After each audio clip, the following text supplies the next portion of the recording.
Hello friends, कैसे आप लोग। आज आप सब लोगों के डिमांड पे मिनिस्ट्रियल स्टाफ को हेल्प करने के पॉइंट ऑफ व्यू से, उनके एग्जामिनेशन के प्रिपरेशन के पॉइंट ऑफ व्यू से, एक उनके लिए जो पेपर 3 होता है उसको लेके आया हूँ, जिसमें FR SR CCS conduct rule, CCS CCA rule, leave rule, ये सारे चीज़ कवर होते हैं। तो आज का जो पेपर है वो है पेपर ऑफिस प्रोसीजर।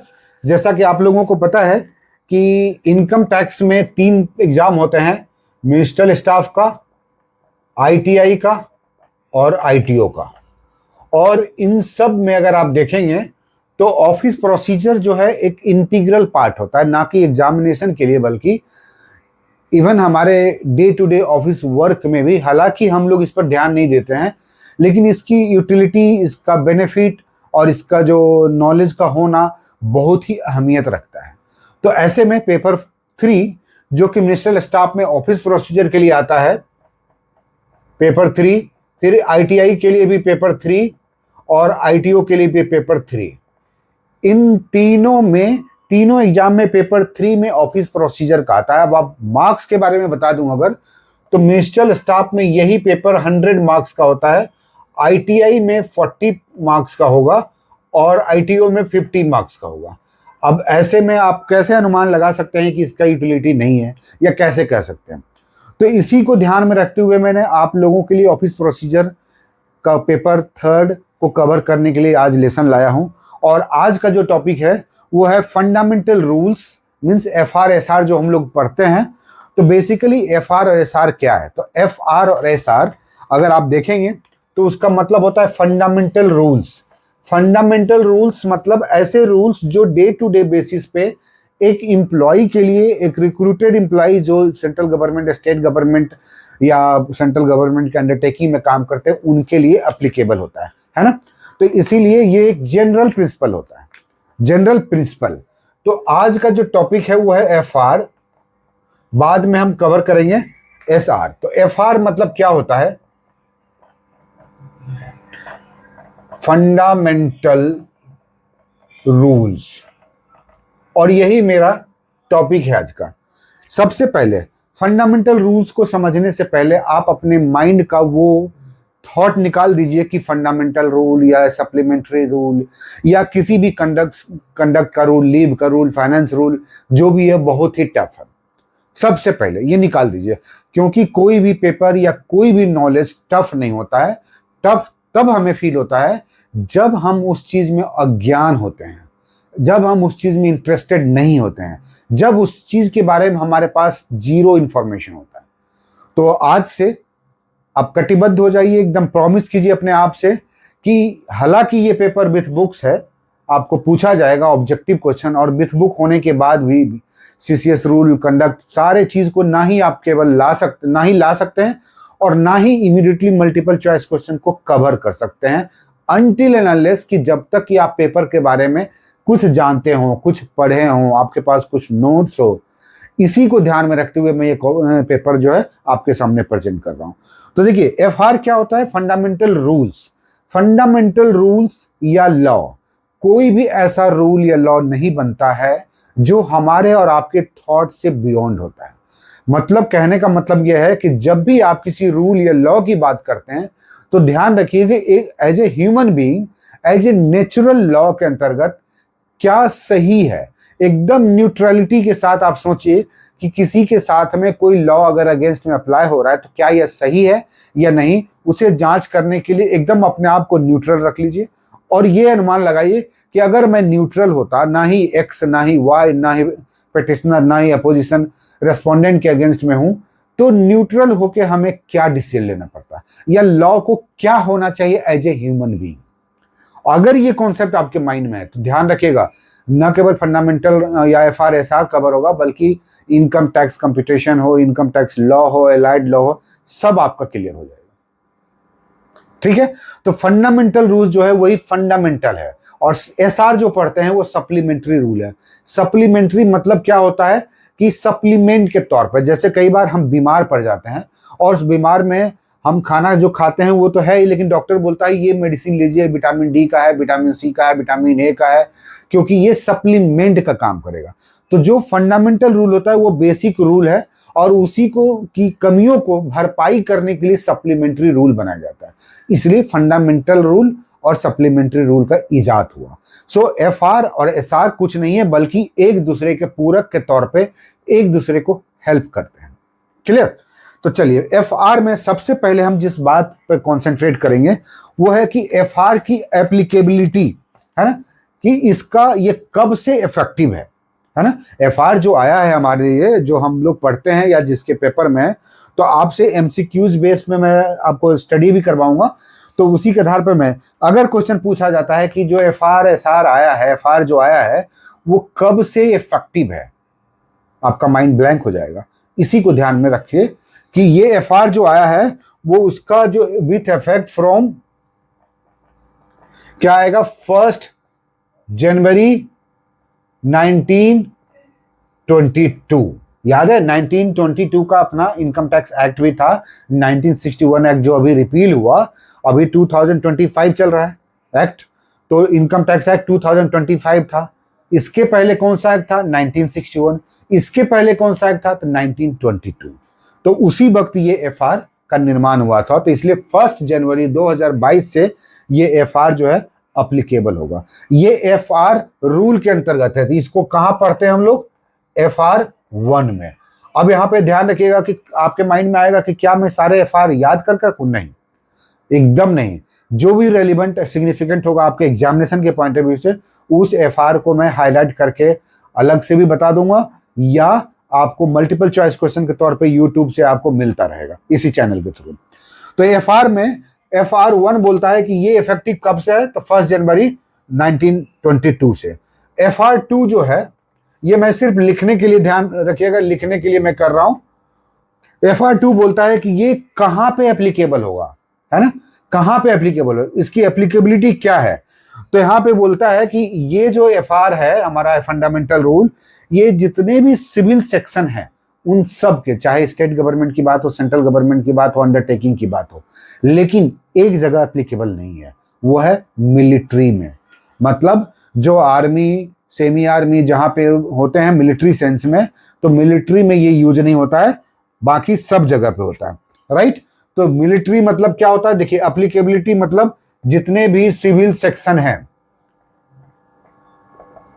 वहां पे ये अप्लाई होगा। और अगर कहीं नहीं अप्लाई होगा तो ध्यान रखिएगा वो कहां पे नहीं होगा, नॉट अप्लीकेबल। नॉट अप्लीकेबल मतलब ये हो जाएगा जहां पे आर्मी का रूल चलता है, मैरीन का रूल चलता है, नेवी का रूल चलता है ना, कस्टम का चलता है, कोस्ट गार्ड वगैरह, इन सब में ये जो है रूल अप्लीकेबल नहीं होगा। खास करके ध्यान रखिएगा कि बुक्स में एफआर में जो दिया गया है वो है क्लियर कट कि आर्मी और मैरीन रेगुलेशन में, जो कि एफआर 3 के अंतर्गत है।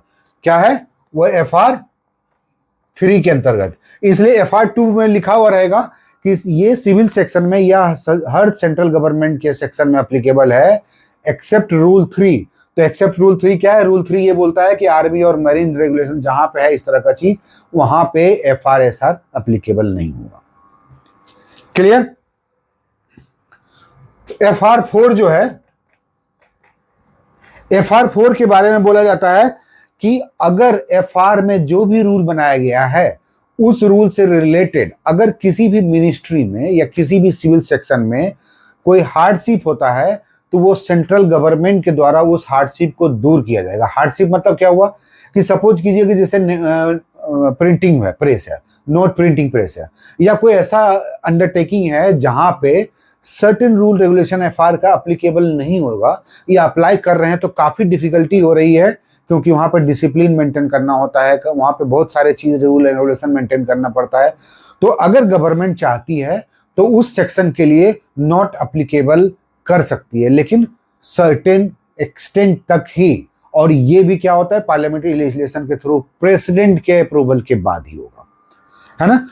ये चीज ध्यान रखिएगा। और इन सब में डिसीजन, अगर मान लीजिए कि कोई भी, जैसे मैंने बताया कि नोट प्रिंटिंग मशीन सेक्शन है, अगर वहां पे एप्लीकेबल नहीं बनाया जाना है, तो जिस भी सेक्शन में जिस भी डिपार्टमेंट को, मतलब मान लीजिए कि मिनिस्ट्री ऑफ कम्युनिकेशन को कोई प्रॉब्लम हो रहा है एफआर से रिलेटेड, तो उसे इस चीज को इस रूल को नहीं अप्लाई करने में इंटरेस्ट है कि पर्टिकुलर रूल नहीं अप्लाई होगा, तो मिनिस्ट्री ऑफ फाइनेंस के कंसल्टेशन के आधार पे ही ये डिसीजन लिया जा सकता है।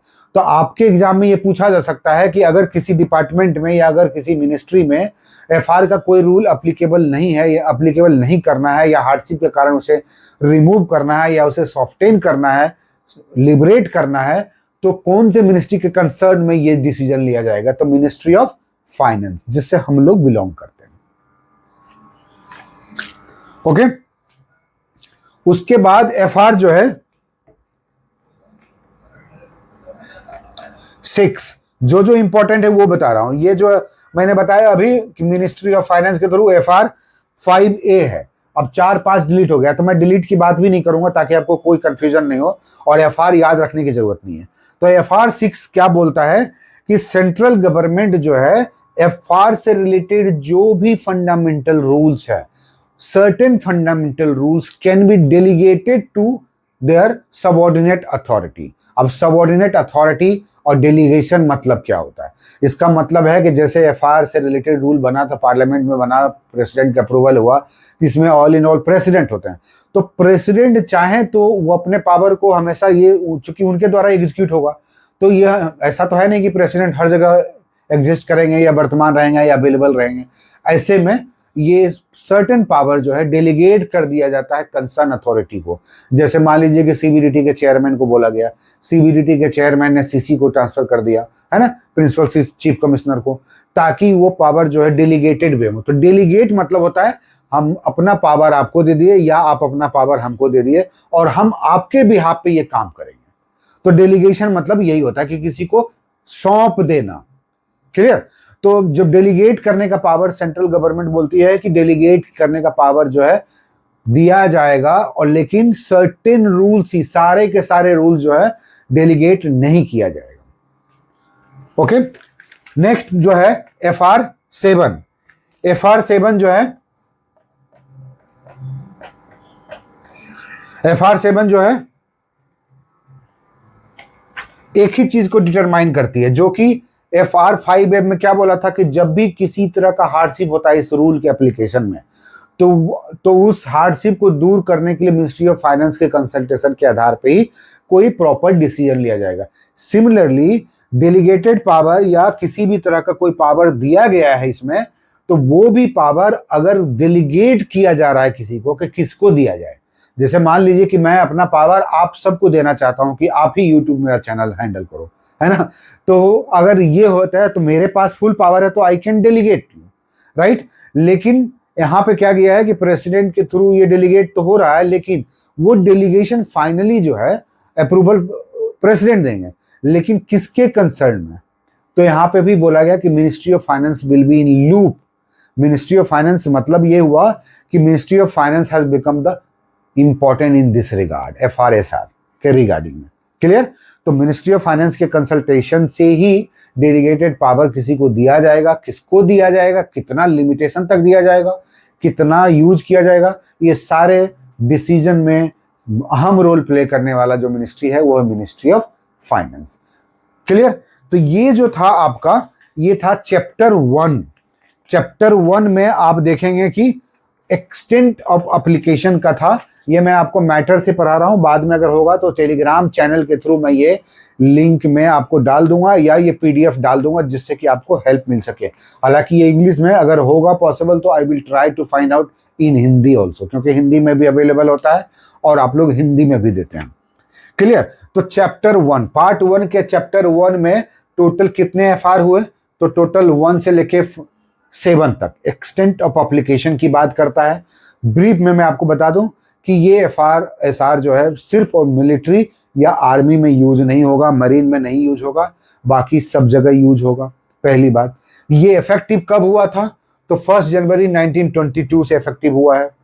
सेकंड पॉइंट, एमसीक्यू का पॉइंट है जो आपके डिपार्टमेंट के एग्जाम में पूछा जा सकता है, राइट। थर्ड पॉइंट है कि क्या एफआर डेलीगेट किया जा सकता है, और अगर डेलीगेट किया जा सकता है तो किसके कंसल्टेशन के आधार पर, मिनिस्ट्री ऑफ फाइनेंस में, एचआरडी, मिनिस्ट्री ऑफ कम्युनिकेशन, है ना, मिनिस्ट्री ऑफ होम अफेयर्स, तो यहाँ पे ध्यान रखिएगा मिनिस्ट्री ऑफ फाइनेंस के आधार पर, है ना। और अगर किसी भी मिनिस्ट्री को इस रूल के एप्लीकेशन में किसी भी तरह का प्रॉब्लम आ रहा है, किसी भी तरह का दिक्कत आ रहा है, तो उसको दिक्कत को दूर करने के लिए या एप्लीकेशन के रेस्पेक्ट में भी कि सर्टेन पार्ट जो है एप्लीकेबल नहीं करें तो ज़्यादा बेटर होगा, या और हमारा मिनिस्ट्री फंक्शन करेगा प्रॉपर वे में, इन सब से रिलेटेड में मिनिस्ट्री ऑफ फाइनेंस के कंसल्टेशन में ही डिसीजन लिया जाएगा, राइट। तो ये आपका चैप्टर 1 था, पार्ट 1 का चैप्टर 1, जो कि FR 1 से लेके FR 7 तक था। ये आप ध्यान रखिएगा, और नेक्स्ट जो वीडियो आएगा उसमें हम अगला पार्ट चैप्टर 2 पढ़ेंगे, जो आपके सिलेबस में भी है ना, आपके सिलेबस में है। चलिए मिलते हैं, और मैं यही आप लोगों से रिक्वेस्ट करूंगा कि आप लोग इस चैनल को लाइक कीजिए, सब्सक्राइब कीजिए, और अपने दोस्तों के बीच में, कलीग के बीच में जो डिपार्टमेंट में है, अक्रॉस द कंट्री शेयर कीजिए, ताकि ये चैनल आपके साथ साथ ये चैनल भी ग्रो कर पाए। Thank you.